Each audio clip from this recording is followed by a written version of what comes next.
Welcome back, boys and girls, to another video. This is the face. Some of you might have seen it before. Most of you that watch or started coming from the bikes probably don't. This is me. This is Revitrich. You can call me Rich. Right, today, a bit of a different video. I said I'm going to change up the content. This is me changing up the content. We have my MT-09. We have Brands Hatch ND, my first ever track day on Monday. And I'm basically going to take you through sort of like a step-by-step guide on how to prep your bike, yourself, and transport. If you're taking your car or a van, trailer, whatever you're doing, or if you're taking your bike yourself just straight to the track, I'm going to take you through how to prep everything for it. So the first thing we do is prep the bike, because that is the main thing that you need whilst on track, other than all your gear, back protection and so on. But we'll go through that in the next bit. So the first bit will be like 5 minutes of going over the bike, changing the oil, changing the brake pads, checking chain, sprocket, rear brakes. So just basically checking the whole bike over, ready for track. And obviously what your bike requires to get on track as well. Because you do new things like lever guards and so on.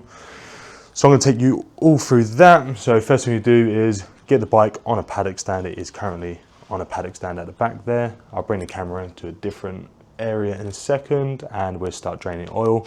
But to do that, we need to warm the bike up. So we're going to have to turn it on inside of here, and it's probably going to be deafening. And we're just going to let it get up to temperature, cool down a bit, and then we'll drain the oil. So I do wish I'd bring my earplugs for this.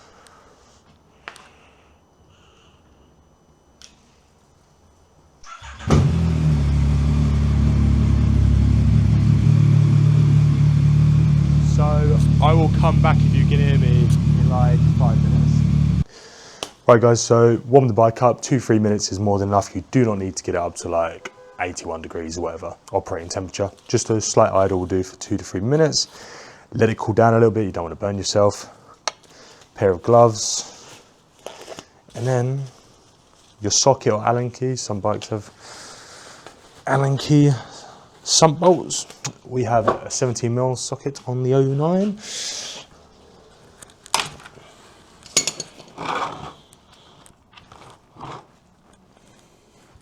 Cap off the other side.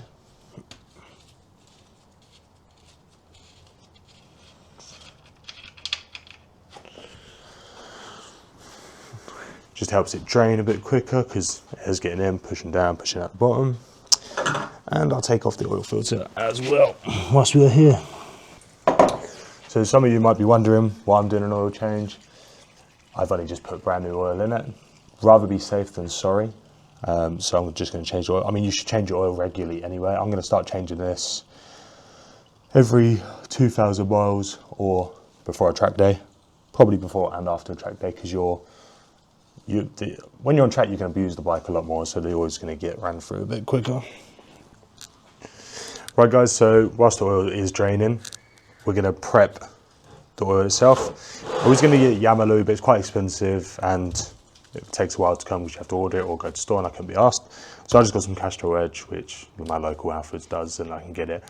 I don't think it really matters what oil you put in, as long as it's the correct oil for your bike. And it's the right amount, and you just change it regularly. I mean, you could put cheap oil in, change it every 1,000 miles. It's going to be the same as changing a Yamaha, but every 3K. So I'm sure someone's going to say blah, blah, blah, blah, but buy whatever oil is recommended for your bike in the book. They do Castro Edge, get Castro Edge, whichever. Just buy a nice premium oil like this and just change it regularly, and you're not going to have any problems. Anyway, so this one's for you boys and girls. If you do not know how much your bike takes with or without an oil filter, just use ChatGPT. So the 09 takes 3 litres with a filter change, which I'm using a K&N one. Again, it's a decent filter. I had it on the bike before, it was absolutely fine. And then I'm just going to use a measuring cup set and pour out 1 litre. There is 1 litre for you. Leave that to one side, do not spill it. I'm going to put the oil filter on, so take a little bit of that oil and just put a bit of that around the seal. And if you want to be really anal, you can actually fill this up beforehand. So you can just dash a little bit of oil in, not too much, just enough to get the filter wet inside. Right, I'm going to clean where the oil filter goes, and then we get back down, put the filter on, and then top it up with the oil.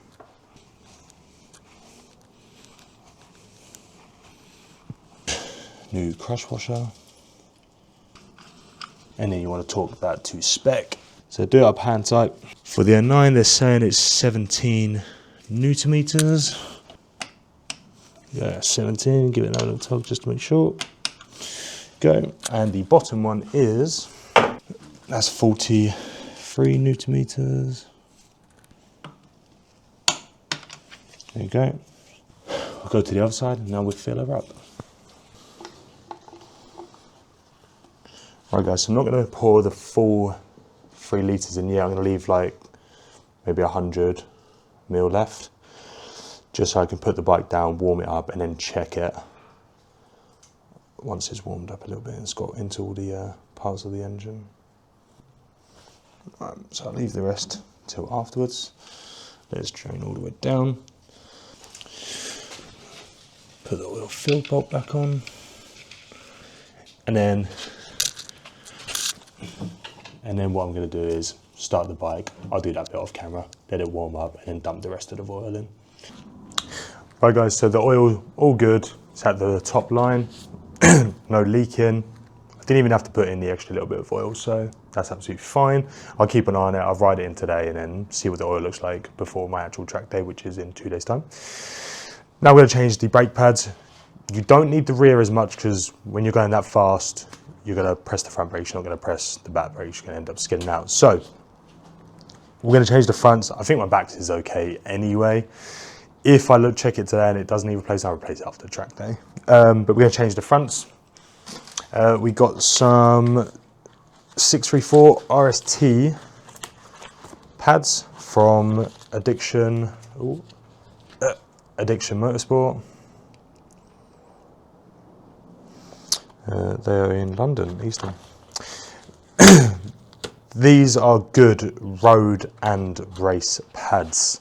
You can get dual carbons, but they require warming up for a minute or two, and then the brake starts biting properly. But they're also very, let's call it dramatic braking. So if you have a track bike, buy them for a track bike. But because I still use this on the road, I'm going to go with these ones. So first thing you do,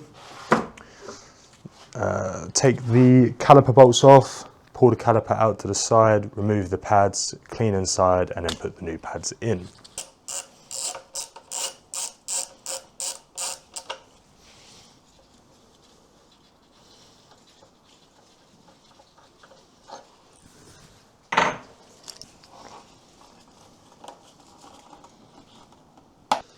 So as you can see, they're not completely ruined, but I mean, they're not the greatest, and it's better to have some bite whilst on track. And then your brake pads should slip straight out.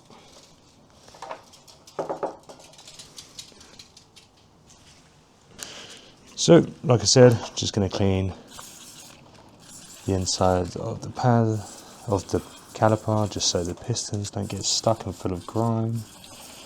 And then you just want to press your pistons back in ever so slightly, because your new pad's going to have a lot more life on them. It's going to be thicker, so they won't fit back on with the brake discs. So you can see the difference in the life of the pads currently. Right guys, so I cleaned up the little retainer just to make it look a little bit nicer. I'm trying to remember which way it goes now. Best thing to do, lads, is check the other one. So this way, it's pretty easy. Let's put a little bit of copper grease just on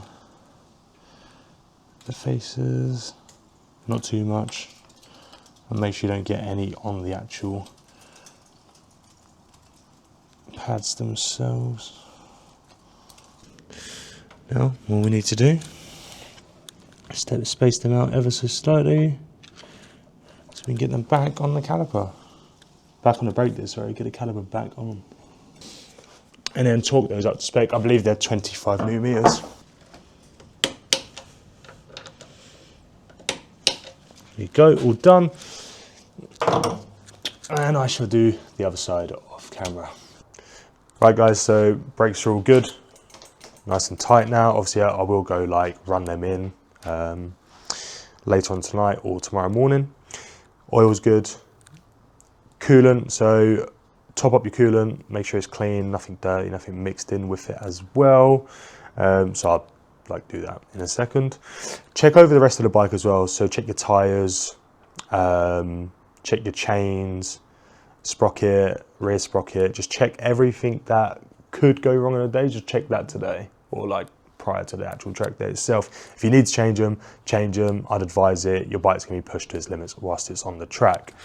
As for maintenance though, that is pretty much everything. Just make sure you've got decent tread on your tyres as well, because you do not want to be slipping or sliding.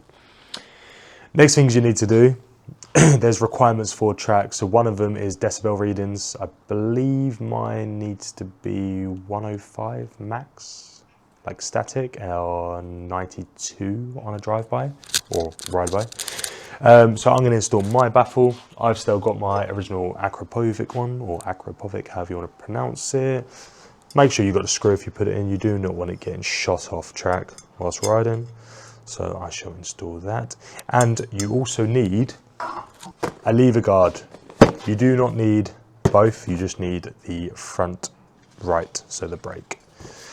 Just to protect it, just in case of like a collision, someone don't tap your brake if you get too close and so on, send you flying over, red flag, track day gets ruined. You come off your bike, you ruin your pride and joy. So you only need to use one of these. I'll probably put two on just because it looks cooler. And I got these cheap. I bought these off Sports Bike Shop on eBay because there's a little mark on one of them, which is literally, I kid you not, it's the tiniest little scratch on the end. And I think I got these for like 30 odd quid, and they're meant to be 70. So I can't complain. So I'm going to install the baffle.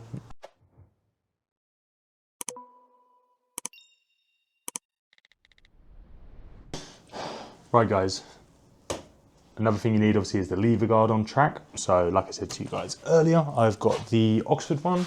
It looks like this. Also comes with like, it's got a spacer for the other side as well. You don't need that. So you just need this bit, that bit, and the lever guard itself. So I'm just going to install this quickly.